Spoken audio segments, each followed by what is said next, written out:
for some reason, I picked up my old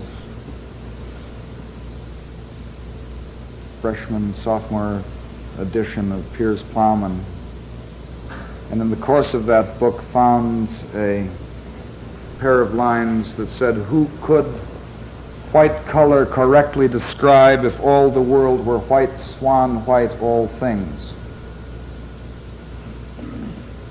And that very day there was a snowstorm, which was about the middle of May, and so I wrote this poem called A May Snowstorm.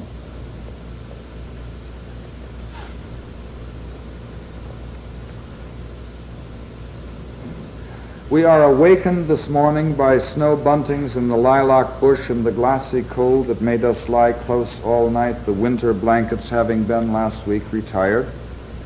And outside there is the brilliance of snow light.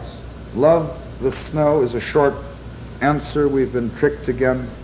By now we should know that winter is always just at the tremulous rim of the sky, ready to spill over at a mere sneeze, a morning's breath, as if an inch under the last white thread of the root, or in the road's nearest hollow, bubbling in ditches, the snow's ferment waits, eager and nervous. Therefore, blinded by this brightness, we bar the doors, pull curtains, chain the light out, for darkness in this disarray of season becomes us both, whose hearts, themselves wholly stilled and dark, take awful joy in new grass tufted with new snow. It ought to remind us how, between one breath and the warm next, the great silence lengthens and the blood is hindered, and somehow we do not always resume and awake dreaming of snow. That is what teaches us to love each other.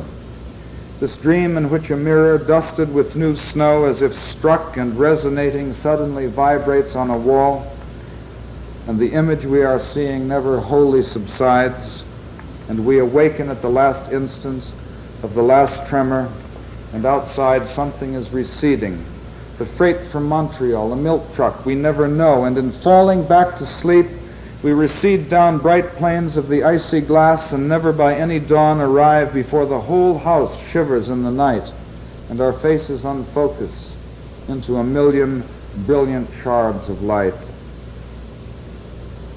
By this I remind you that with each breath we are less than ever. Now the days are shrouded in brown spring sunlight, and I remain shaken by wars. The anger's not much diminished. Only now I talk to chairs and pictures, gesture at stoves and flower pots. From the vicious asymmetry of breath and season, my bitterest conviction and most customary blessing. Love, I would have lengthened our lives till the trees spring green forever again, and the flight of snow geese is high in the flowery blue mornings. But our bodies walk on their bones and are busy and clearly outlive all evidence of breath.